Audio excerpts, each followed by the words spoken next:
Indonesia Emas 2045 ini tiba-tiba kita bangun 1 Januari 2045, tiba-tiba Indonesia jadi emas. Jadi emas. Nah, faktanya kan nggak seperti itu. Pecahnya itu kalau dapat akses pendidikan yang berkualitas. Betul.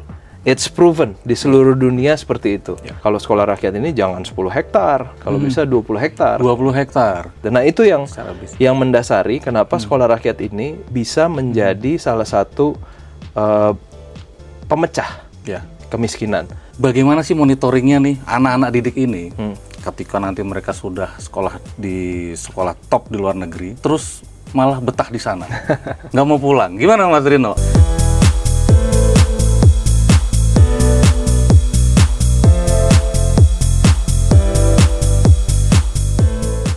Selamat sore Mas Rino. Selamat sore Mas Rino. Terima kasih sudah memberikan kesempatan kepada Thisway untuk berbincang dengan Mas Rino. Pembaca Thisway, bisa kami sampaikan bahwa Mas Rino ini merupakan Deputi Diseminasi dan Media Informasi Kantor Komunikasi Kepresidenan, Presidential Communication Office. Nah, Mas Rino, saya mungkin akan ke depan akan manggil Mas Rino karena biar lebih santai aja. Iya. Mas Rino, sekarang kan menjelang 17 Agustus, peringatan kemerdekaan Indonesia. Pemerintah juga sedang menggalakkan program Merdeka Pendidikan. Nah, barangkali Mas Rino bisa menjelaskan dari awal sampai sekarang prosesnya seperti apa kepada masyarakat pembaca Thisway. Seperti apa sih sebenarnya Merdeka Pendidikan yang sedang dijalankan oleh pemerintah? Seperti itu. Terima kasih Mas Ito. Siap. Terima kasih juga teman-teman Thisway sudah menyempatkan diri berbincang dengan kami di Kantor Komunikasi Kepresidenan. Betul sekali, ini bulan yang istimewa, saya bilang ya, karena kita masuk ke bulan kemerdekaan. Utamanya juga ini HUT ke-80 yang kalau untuk Pak Presiden tuh berkesan sekali, karena ini HUT pertama beliau sebagai Presiden Republik Indonesia. Kebetulan beliau itu kan favoritnya angka 8. Oh ya. Jadi dia Presiden ke-8. Kebetulan HUT pertamanya HUT ke-80. 80. Jadi itu merupakan suatu hal yang istimewa.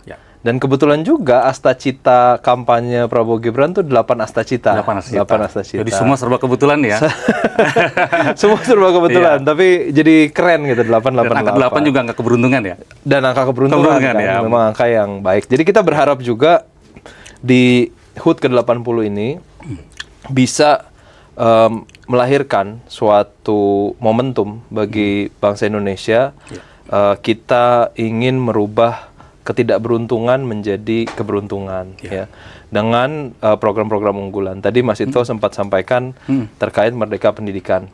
Nah, sebenarnya ada beberapa program yang kami dari Kantor Komunikasi Kepresidenan fokus untuk mendiseminasikan informasinya kepada masyarakat. Jadi ini ada Merdeka Gizi, ini hubungannya dengan makan bergizi gratis, ada Merdeka Kesehatan, cek kesehatan gratis, ada Merdeka Pendidikan dengan program-program sekolah rakyat dan lain-lain, ada Merdeka untuk semua, perumahan. Nah, Merdeka terakhir saya rasa paling penting tuh, Merdeka Ekonomi. Jadi kemarin saya sempat berbicara di forum ketika saya bilang Merdeka Ekonomi, wah ini paling penting nih Mas, karena sedang ada fenomena-fenomena seperti apa sebutannya Rojali, Rohana dan lain-lain. Dan ini memang yang menjadi visi dari Presiden Prabowo, bahwa program-program beliau itu tidak bisa kita lihat hanya dalam satu dimensi. Satu dimensi itu artinya, oh MBG nih program khusus untuk makanan saja gitu. Program Pak Prabowo ini kan ditulis dari sejak tahun 2004. Beliau menulis buku.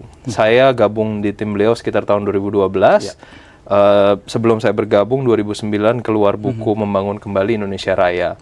Jadi dari situ sampai beliau jadi presiden tuh ada sekitar 16 buku Mas. 16 buku. Luar biasa. Yang di dalamnya sudah dituliskan kebijakan-kebijakan Pak Presiden yang hari ini beliau jalankan. Jadi beliau itu sekarang sedang menjalankan apa yang beliau tulis. 16 buku dari 16 buku sampai Yang terakhir itu kan strategi transformasi bangsa. Sampai kembali ke 2009 itu membangun kembali Indonesia Raya. Jadi dia menjalankan visi yang sudah ditulis bukan bertahun-tahun lagi ya, udah hampir satu dekade lebih. Nah, makanya program beliau tidak bisa dilihat dari satu dimensi saja. Kalau hari ini kita banyak berbicara tentang merdeka pendidikan, pendidikan ini beliau itu sudah sampaikan bahwa pendidikan itu adalah kunci kita bisa leapfrog, bisa melompat ke Indonesia Emas 2045. Nah, ini kan miskonsepsinya kadang-kadang kayaknya kok Indonesia Emas 2045 ini tiba-tiba kita bangun 1 Januari 2045, tiba-tiba Indonesia jadi emas. Nah, faktanya kan nggak seperti itu. Betul. Faktanya adalah kita harus bekerja keras sejak detik ini sampai 2045, bahkan sebelum, agar Indonesia benar-benar menjadi emas. Nah, merdeka pendidikan ini bukan hanya akses terhadap pendidikan, Mas itu. Tapi Pak Prabowo itu memikirkan, jadi ada 3 program. Sekolah Rakyat, Sekolah Garuda Transformasi, tambah lagi sekarang revitalisasi sekolah-sekolah. Yang sudah existing berarti. Sudah existing. Tapi kan sekolah yang existing kita, saya lihat fotonya banyak yang di beberapa daerah mau ambruk fasilitasnya kurang bagus. Nah, ini sangat penting untuk tumbuh kembang anak-anak kita. Nah, Sekolah Rakyat yang merupakan salah satu program terbesar Pak Prabowo, ini tujuannya adalah untuk memecah atau memutus rantai kemiskinan.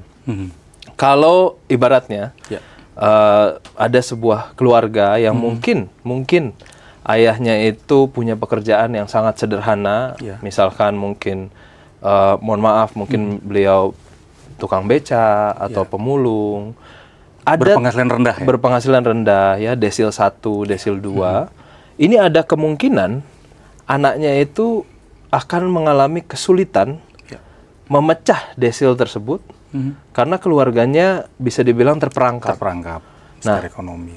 Pecahnya itu kalau dapat akses pendidikan yang berkualitas. It's proven di seluruh dunia seperti itu. Pak Prabowo belajar dari Bangladesh, dari India, bahkan kalau kita bicara ekstrimnya dari Amerika Serikat pun seperti itu. China juga seperti itu. Nah, makanya Sekolah Rakyat ini dibuat full boarding school, Mas itu. Full boarding school. Jadi kemarin saat diluncurkan kita terharu juga, bukan terharu lihat sekolahnya bagus, tapi sebelum Sekolah Rakyat dimulai ada gambar-gambar yang kita terima, orang tua menyerahkan anaknya ke negara.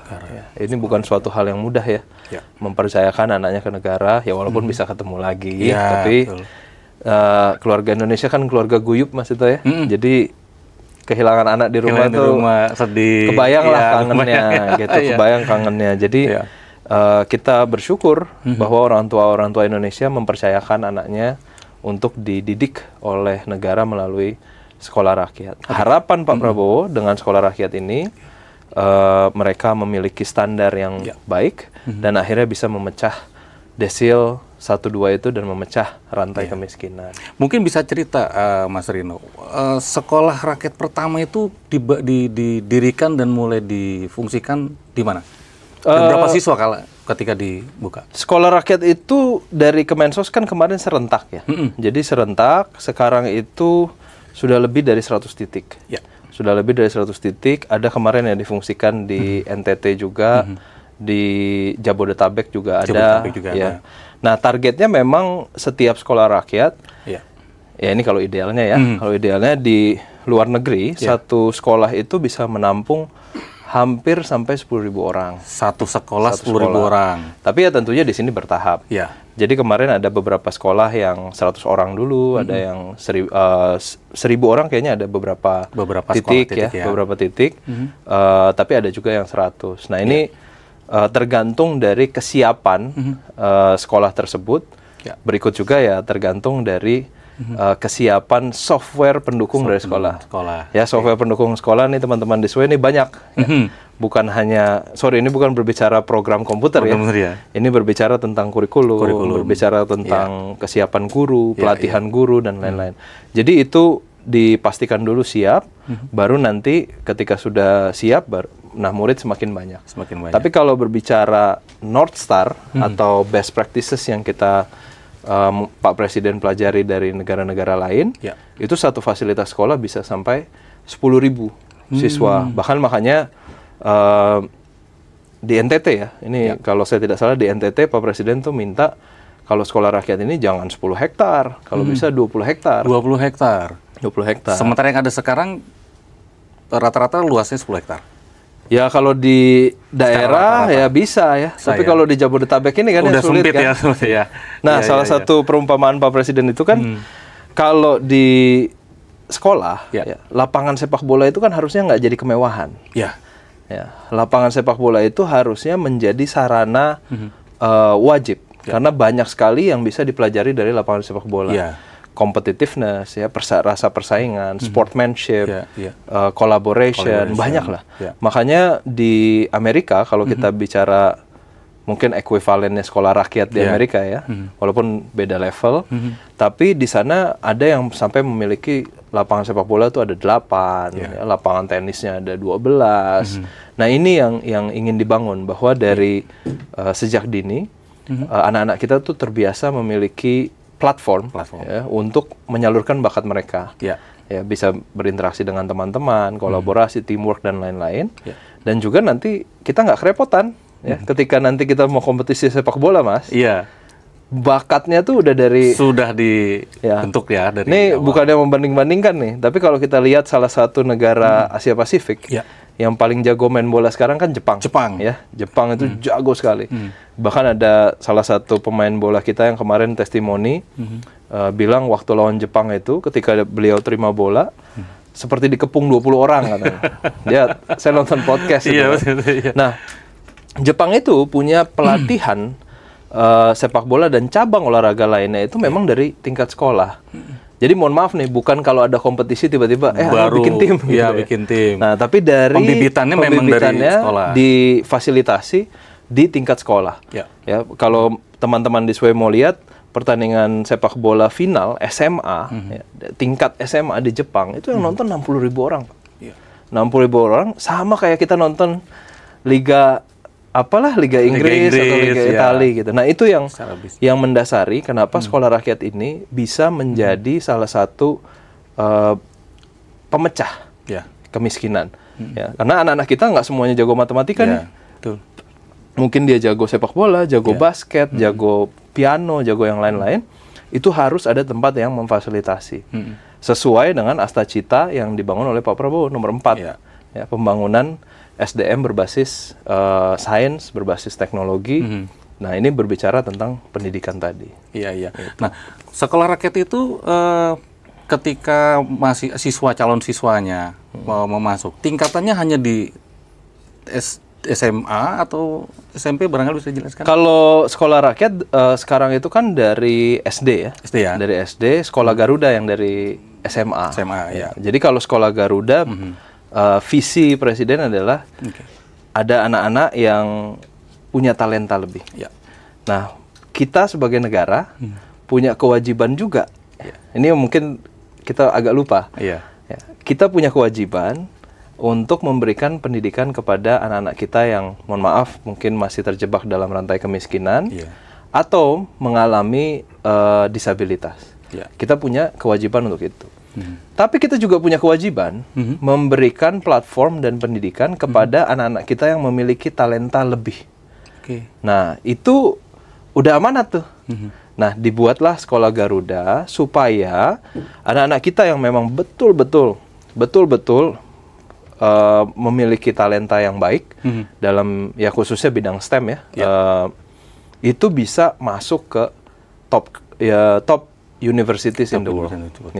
Dan ini kan pembinaannya nggak 1-2 tahun nih, Mas Ito. Jadi dia SMA masuk sekolah Garuda, dia dikasih kurikulum internasional, gurunya pun dikasih yang standar internasional, dengan harapan nanti beliau bisa masuk ke top universities, bisa juga mengakses program-program beasiswa yang ada di negara kita kan. Jadi kita udah punya pipeline gitu. Nah, ini ada program beasiswanya. Datangnya dari mana nih murid-muridnya? Kalau sekarang kan setiap tahun si program beasiswa ini ibaratnya harus keliling ya, harus keliling cari murid di mana, cari murid di mana. Dan kasihan teman-teman yang ikut program ini mungkin nggak ada standarisasi gitu. Nah kalau dengan Sekolah Garuda, insya Allah nanti ada standarisasinya bahwa yang lulus dari Sekolah Garuda ini memang standarnya sudah siap untuk masuk ke tingkat dunia. Ya. Nah, bedanya, apakah sekolah rakyat dengan Sekolah Garuda tadi secara seleksi prosesnya sama atau berbeda? Nah, kalau beda ya. Kalau sekolah rakyat kan ini memang dimulai untuk anak-anak kita yang berasal dari tadi Desil 1, Desil 2 ya. Kalau Sekolah Garuda ini memang untuk anak-anak kita yang nanti mereka mendaftar, ibaratnya mendaftar dan ya mudah-mudahan dengan talenta yang mereka miliki mereka bisa masuk ke Sekolah Garuda. Jadi ini nggak ada yang lebih bagus yang mana nih. Ini sama-sama ya meningkatkan bukan hanya akses tapi kualitas pendidikan yang kita berikan sebagai negara kepada anak-anak kita. Dia masuk sekolah rakyat dari SD sampai finish pun dia harus tetap bisa memecah rantai kemiskinan tadi.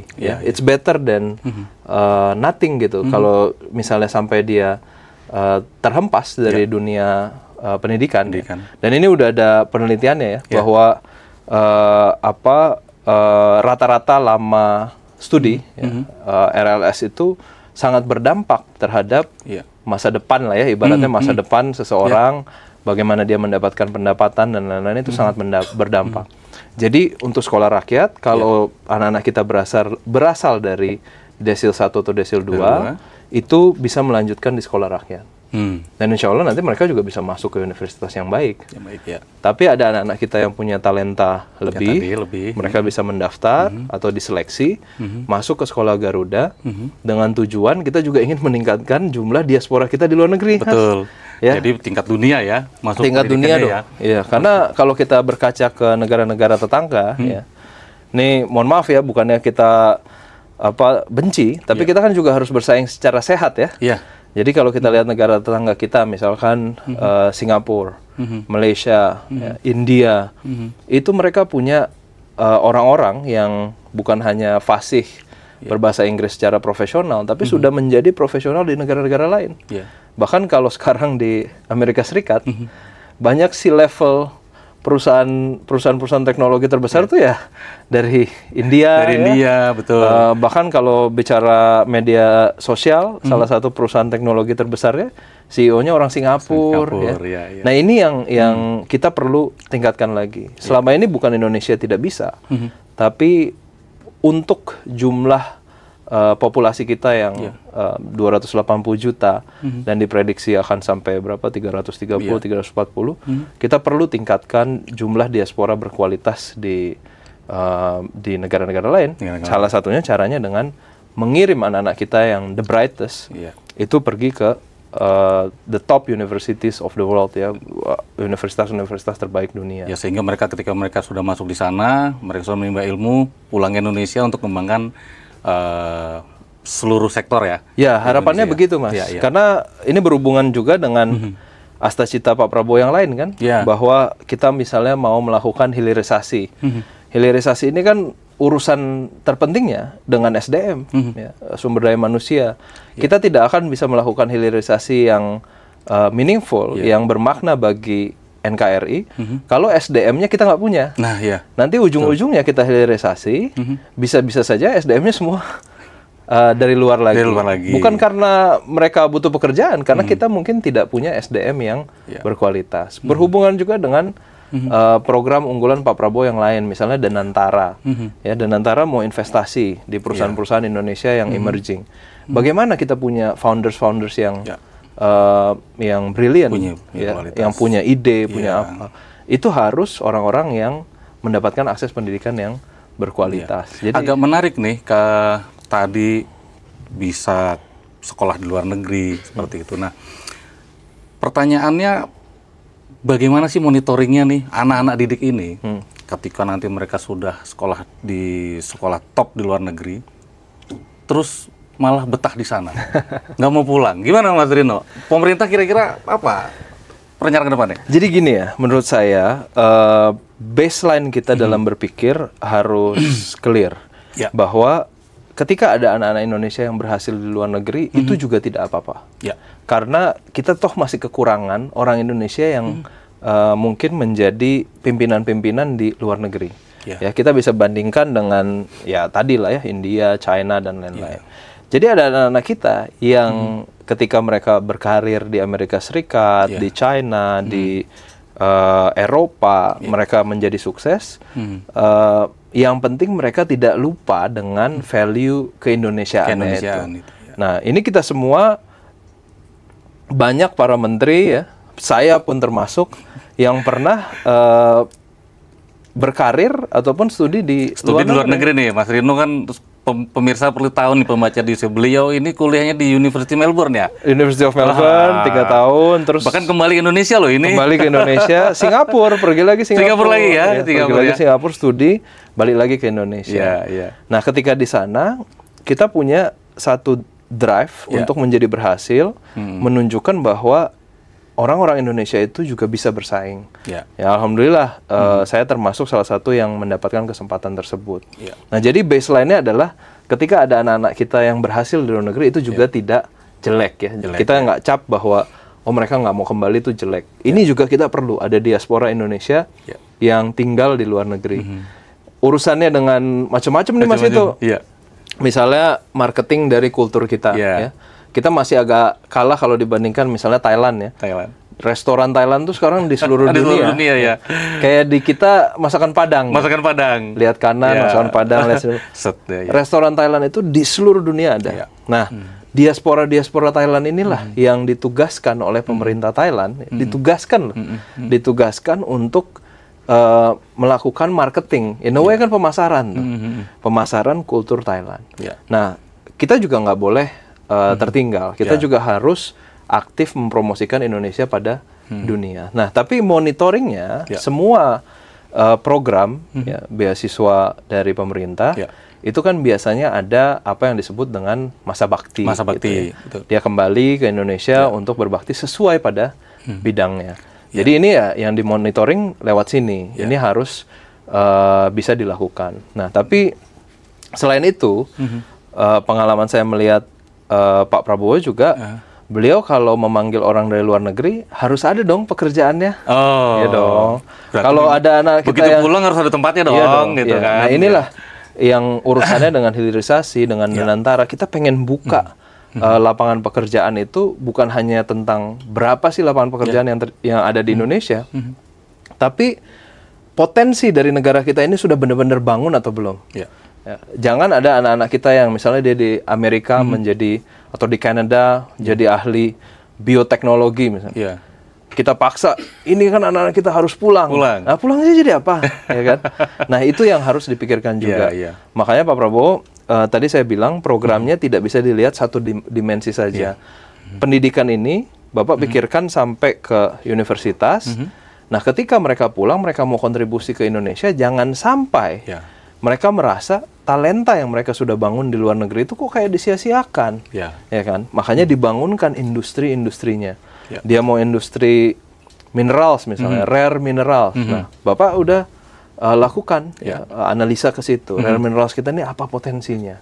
Mau industri energi ya Pak Prabowo sangat mahir dalam menguasai beliau betul ya. Pangan luar apalagi biasa, ya, di luar kepala Pak. Jadi itu hal-hal yang beliau siapkan supaya ketika nanti anak-anak kita ini pulang, mereka benar-benar bisa kontribusi di sektor masing-masing. Disitulah baru cycle atau rantai kemiskinan itu terputus.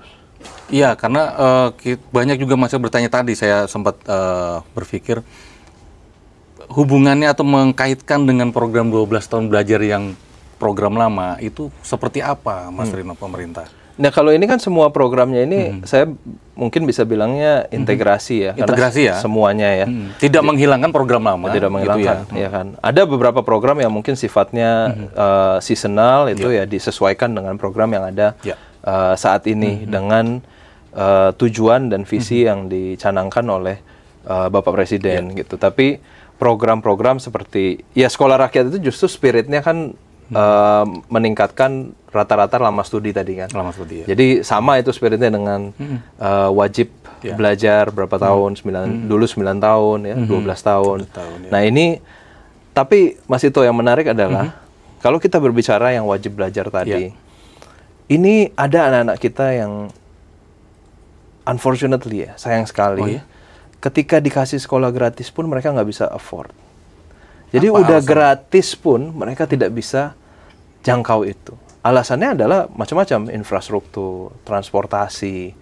Ya, jadi sekolahnya gratis, tapi rumah dia dengan sekolah jaraknya jauh 15 km misalnya, 20 km. Itu dia nggak bisa akses. Makanya sekolah rakyat ini Pak Prabowo bilang nggak bisa hanya sekolah gratis. Anak-anak harus boarding school. Harus boarding school. Ini menjawab keluhan siswa tadi ya.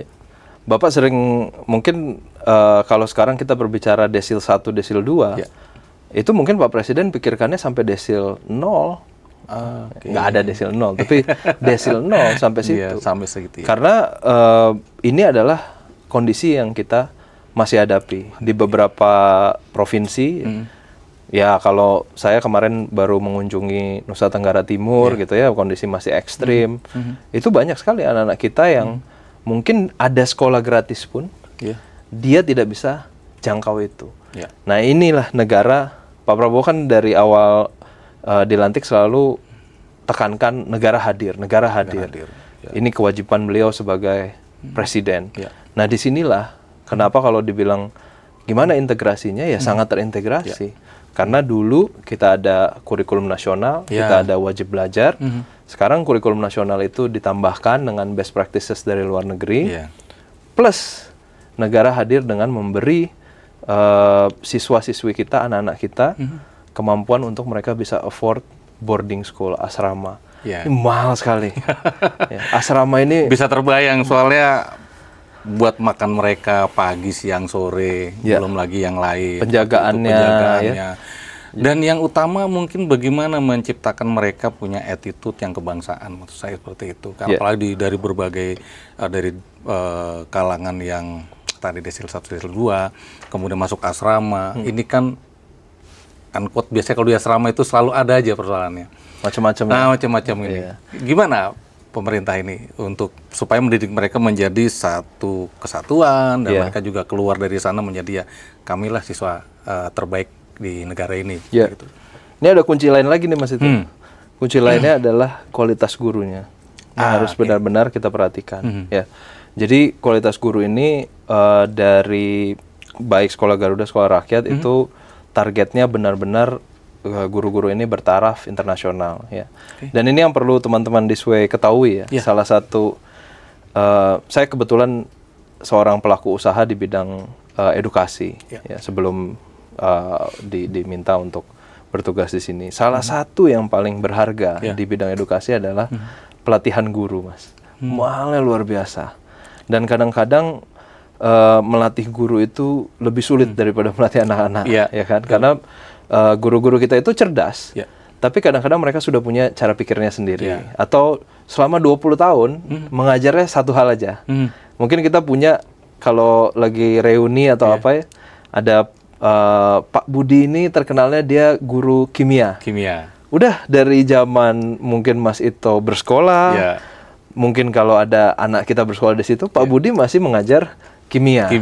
Nah, ini bagaimana membreak ini? Kalau kita bicara merdeka pendidikan, merdeka pendidikan bukan hanya di muridnya, di gurunya pun harus merdeka, ya kan? Makanya mulai ada integrasi pelatihan-pelatihan peningkatan kapasitas guru bertaraf internasional. Bertaraf internasional itu maksudnya apa? Bukan hanya one way interaction, tidak interaksi satu arah. Yang berharga ketika kita melakukan pelatihan kan interaksi dua arah. Nah, jadi guru-guru ini beberapa dari mereka akan dilatih classroom study. Jadi mereka bukan menerima materi, tapi mereka melihat guru-guru yang tarafnya internasional itu kalau ngajar seperti apa. Nah, itu diharapkan nanti kalau kita sudah galakkan program itu menjadi nasional, semakin banyak lagi tercetak guru-guru yang berkualitas. Dan Pak Prabowo kan selalu perhatikan gaji dan tunjangan dosen, guru. Ini ya sebabnya itu, karena mengajar nih sulit nih Mas itu. Ya, mengajar ini salah satu hal yang sulit. Jadi kalau ditanya tadi bagaimana memastikan anak-anak kita punya value kebangsaan, mereka tahu tujuan hidup mereka, ya dari gurunya kita harus perhatikan. Nanti ketika di asrama itu sudah ada mekanismenya. Jadi 1 jam di sekolah rakyat tuh semua berharga ya.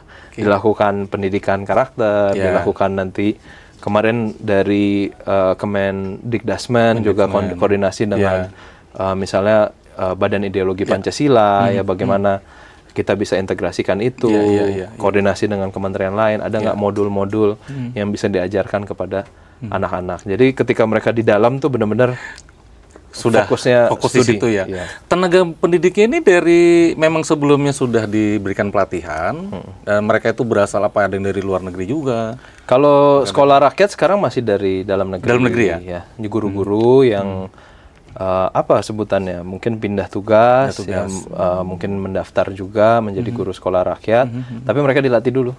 Ya, mereka dilatih dulu, diberikan capacity building, baru diberikan tanggung jawab untuk mengajar di sekolah rakyat. Tapi harapan Pak Prabowo ya nanti ada ini ya, ada mungkin studi banding dari luar negeri seperti apa. Kalau sekolah Garuda itu memang kan sekolah Garuda itu nggak semua pemerintah, maksudnya. Jadi ada swasta juga yang melakukan sekolah Garuda ya. Jadi beberapa kawan-kawan saya di swasta juga sudah melakukan sekolah Garuda. Mereka karena sudah memiliki kapasitas di bidang tersebut, mereka secara aktif mengajak guru-guru dari ada yang ngajak dari Mesir, ada yang ngajak dari Jerman untuk datang ke Indonesia. Ya, kasih best practices ke guru-guru dalam negeri kita. Ya, diskusi gitu. Ini yang swasta nih. Jadi itu yang sudah dilakukan oleh mitra-mitra yang melakukan sekolah Garuda dari pihak swasta. Dan itu saya rasa ya visinya seperti itu. Jadi nanti yang pemerintah juga pasti akan melakukan hal yang serupa. Gitu. Untuk sekolah rakyat sekarang ini total berapa yang sudah terbangun? Sekarang itu ini angka exactnya 100 ya, 100 titik ya. 100 titik, dari 100 titik itu kurang lebih berapa siswa tadi? 9.000, hampir 10.000 ya? 700-an lah, 9.700-an, hampir 10.000 ya. Oke. Nah, kalau misalkan dihitung jumlah dari 100 titik, kemudian jumlah per titik yang mungkin hampir 9.000 sampai dengan 10.000, Pak Presiden punya target kapan sih untuk sampai mengentaskan ini? Kira-kira mungkin berapa persen untuk sampai 5 tahun ke depan angka anak putus sekolah, misalkan seperti itu, yang memang jumlahnya kemarin BPS juga lumayan banyak, itu bisa mengurangi berapa persen targetnya? Nah, kalau program sekolah rakyat ini agak berbeda dengan program makan bergizi gratis. Ya, kalau makan bergizi gratis, itu setiap minggu kita lakukan update jumlah penerima manfaat. Karena ketika ada 1 titik SPPG berdiri, maka ada angka fix di mana pertambahan jumlah penerima manfaat itu terjadi. Sekolah rakyat ini agak berbeda nih, Mas Ito, karena melihat kesiapan dari masing-masing sekolah juga. Tentunya Pak Presiden punya target ya seperti biasa ya, sebanyak-banyaknya harus tercover gitu, sebanyak-banyaknya harus tercover, karena ini penerima manfaatnya kan sebenarnya adalah anak-anak kita di seluruh Indonesia. Jadi memang nationwide programnya, tapi kembali lagi melihat kesiapan dari sekolah tersebut. Nah, kesiapan ini tadi software dan hardware. Jadi bangunannya besar pun perlu ada kesiapan tenaga pendidik, sumber daya manusianya, semuanya seperti apa, baru yang jumlah muridnya itu bisa ditambahkan di situ. Gitu. Jadi ya targetnya cepat-cepatnya, sebanyak-banyak. Karena ini menarik loh, sekolah rakyat itu yang biaya negara, guru, tenaga pendidiknya juga, ya boleh bilang nggak kaleng-kaleng kan, gitu kan, gratis pula gitu. Kalau misalkan ada di 100 titik, tiba-tiba katakanlah di NTT, bisa nggak sih misalkan dari Surabaya nih, karena belum ada misalkan ada, bisa nggak ke sana gitu untuk daftar?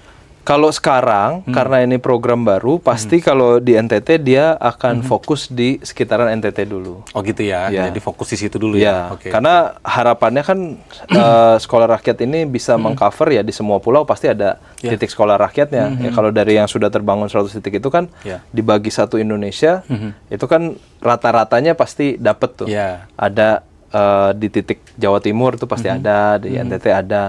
Nah, tapi kalau untuk transfer antar provinsi, Iya. pasti sekolah rakyat yang ada di provinsi tersebut mendahulukan anak-anak yang di sekitaran situ Sekitaran dulu. situ dulu ya? Iya, sekitaran Oke. situ dulu. Untuk gedungnya itu memang dari pemerintah. Bisa dua. Oke. Bisa dua. Jadi pemerintah pusat atau daerah ya. Nah, itu gimana, Mas? Jadi bisa dua. Nah, ini memang cerita tentang lahan ini Iya. penting ya. Lahan ini penting, nggak boleh asal-asalan. Iya. Pak Presiden minta sekolah rakyat ini dibangun di atas lahan yang terbaik. Iya. Dalam artian gini loh, jangan sampai sekolah rakyat itu asal jadi. Iya. Ya, lahan cuma ada 1 hektar. 1 hektar, Ini padahal dibutuhkan 10 hektar, 20 hektar lagi ya. Satu, lapangan bola satu, Iya. gitu. Semua anak-anak di situ. Jadi harus ada lahan yang proper. Nah, sekarang sudah terjadi 2 skema, Mas. Oke. Jadi ada pemerintah daerah yang memang mengidentifikasi ini ada lahan yang cocok untuk dijadikan Sekolah rakyat. Itu bisa. Nah, ada juga pemerintah pusat ya bisa mengidentifikasi juga ini ada lahan yang baik bisa dijadikan sekolah rakyat. Tinggal nanti dilihat kepemilikannya kan itu kepemilikan pemerintah pusat atau kepemilikan pemerintah daerah gitu. Nah, itu bisa 2 skema gitu. Tapi yang penting ya lahannya harus Ada dulu. proper. Makanya tadi saya bilang yang agak menjadi concern ya kekhawatiran adalah yang di kota-kota yang density-nya tinggi. Ya kayak misalnya Jakarta ini kan harus ada yang sokong Ya, juga. betul. Apakah dia di Jabodetabek, area Jabodetabek atau ya di mana gitu. Jangan sampai dia ada di tengah kota tapi sekolahnya tidak mencukupi. Jadi bisa 2 skema. Bisa 2 skema ya. Jadi artinya bisa nggak sih sebenarnya pemerintah daerah itu mengajukan ke pemerintah pusat, kami punya lahan, bisa nggak minta tolong karena belum ada sekolah rakyat, mengajukan ke pemerintah pusat, ini ada lahan, bisa untuk jadi sekolah rakyat. Bisa mekanisme itu bisa, skema itu? Itu terbuka aja. Sepengetahuan saya juga sudah ada beberapa pemprov yang melakukan tersebut. Bahkan si Ibu Gubernur Maluku Utara itu sempat secara terbuka ya. Beliau upload kan di media sosial. Beliau sedang ke Jakarta untuk propose gitu bahwa ini ada lahan bisa dijadikan sekolah rakyat ataupun sarana pendidikan gitu. Jadi saya rasa ya pemerintah pusat kan sifatnya terbuka ya. Karena memang tidak mudah mencari lahan. Betul. Jadi yang tahu ini memang pemerintah daerah juga. Ya. Kecuali kayak misalnya di Nusa Tenggara Timur kemarin memang sudah ketemu 20 hektar. Ya sudah itu langsung dijadikan target untuk sekolah rakyat. Sekolah rakyat. Oke, tadi ada sekolah rakyat, ada tadi sekolah Garuda, satu lagi tadi Garuda Transformasi. Nah, Garuda Transformasi bedanya apa dengan yang Garuda Transformasi itu ada sekolah yang sudah jadi ditransformasi menjadi sekolah Garuda. Oh, sekolah existing. Ya. Oh, tapi ini lahannya mungkin nggak sama dengan yang sekolah rakyat maupun sekolah Garuda, nggak apa-apa? Nggak apa-apa. Nah, biasanya sekolah Garuda Transformasi ini peningkatan kualitas dari sarpras, sarana prasarana. Ya kalau ada sisa lahan juga itu bisa ditambahkan dengan fasilitas-fasilitas tambahan. Ini lebih mudah daripada membangun sekolah dari nol. Iya, sekolah dari nol. Jadi makanya dibuat 2 alternatif, sekolah Garuda dan sekolah Garuda Transformasi. Karena kalau kita nunggu semuanya sekolah Garuda, ini sekolah Garuda standarnya lebih tinggi lagi. Lebih tinggi lagi, ya. Jadi itu tadi pertanyaan Mas itu tentang target. Ini agak lama kalau kita nunggu dari nol semuanya. Mungkin baru bisa bangun sekolah itu rata-rata sepengalaman saya dari dunia profesional itu 2-3 tahun. Ya, jadi ada yang existing, bisa nggak direvitalisasi dan digitalisasi. Revitalisasi digitalisasi menjadi sekolah yang siap untuk mendidik anak-anak yang memiliki talenta lebih tinggi. Yang tadi transformasi sudah jalan juga sekarang ini? Sudah beberapa ya. Setahu saya ada di beberapa provinsi? Itu saya kurang hafal. Kalau yang Garuda Transformasi karena dia berbarengan dengan revitalisasi. Oh. Ya, jadi ada beberapa sekolah yang memang siap Ya. itu dijadikan apa pilot project untuk sekolah Garuda transformasi. Ya. Gitu. Kemudian terakhir tadi Revitalisasi. revitalisasi ya. Revitalisasi ini banyak sekolah yang ya sarprasnya sudah tidak memenuhi syarat lagi. Iya. Bahkan kemarin ada satu sekolah di Jawa Tengah itu setiap kali hujan ya, karena di belakangnya ternyata sawah serapan. Oh, oke, ya, ya. Itu ya. banjir parah Mas itu. Setiap hujan masih banjir. Banjir. Nah ini kan posisi seperti ini, sarana sekolah kita seperti ini untuk anak-anak kita nggak bagus. Ini perlu direvitalisasi. Iya, iya. Nah revitalisasi ini berarti sekolahnya ya tetap sekolah tersebut, tapi dilakukan perbaikan sarana prasarana secara masif. Ya. Dan ini sangat menarik. Kemarin kami terima cerita bahwa ada proses revitalisasi yang berlangsung. Ayah dari seorang konstruksi di sekolah tersebut, itu anaknya ternyata sekolah di situ juga. Sekolah situ juga. Jadi ayahnya yang melakukan revitalisasi sekolah tersebut. Nah, ini bisa macam-macam ya. Yang paling umum kita temui itu atap ya. Atap bocor ya. Terus ada beberapa sekolah yang tadi lokasinya memang rawan terhadap bencana-bencana ya, banjir, terus longsor. Nah, ini sebenarnya bisa dimitigasi ya. Jadi kalau misalnya ada sawah di belakangnya ya dibuatkan pagar atau apa supaya air tuh tidak masuk semuanya ke sekolah ya. Ini dua yang menjadi yang paling umum, tapi juga yang ketiga ya ruangan kelasnya, sarana prasarananya penting. Itu sarana belajarnya seperti apa, ada papan tulisnya atau tidak, ada beberapa kursinya ya, itu kalau kita ada di Jakarta nih teman-teman di SW mungkin jarang menemui sekolah yang parah gitu ya Mas. Tapi kalau kita berbicara di bahkan di Jawa saja, itu banyak anak-anak kita yang harus mengalami proses belajar mengajar ya PBM dengan sarana yang tidak mendukung, kurang mendukung. Nah ini berdampak lagi terhadap prestasi mereka di bidang pendidikan. Ya. Kalau sarananya saja tidak mendukung, bagaimana mereka mau berprestasi? Iya. Ya. Nah, ini kritikal nih. Utamanya tadi ketika kita berbicara memecah rantai kemiskinan. Kalau tidak dibarengi dengan fasilitas yang mumpuni agak sulit. Agak sulit ya. Jadi, nah mungkin ada pesan dari Pak Prabowo terhadap anak-anak Indonesia dengan adanya program Merdeka Pendidikan, supaya mereka punya semangat untuk belajar kembali, kemudian terutama mengingatkan orang tua lah butuh kebutuhan terhadap pendidikan. Ini negara udah nyiapin nih, jangan sampai nggak dimanfaatkan kira-kira gitu. Ada nggak pesan-pesan dari Pak Prabowo? Saya rasa di hampir semua pidato ya Bapak sering berpesan tentang pendidikan. Bahkan saya suka sedih juga kadang-kadang beliau sering bilang sudah jangan terima kasih kepada Prabowo, gitu. Jangan terima kasih kepada Pak Presiden karena ini adalah kewajiban beliau. Tapi saya rasa pesannya jelas bahwa beliau benar-benar melihat pendidikan ini sebagai kunci. Beliau kemarin baru menghadiri konferensi sains dan teknologi di Bandung. Itu teman-teman Dikti Saintek yang buat.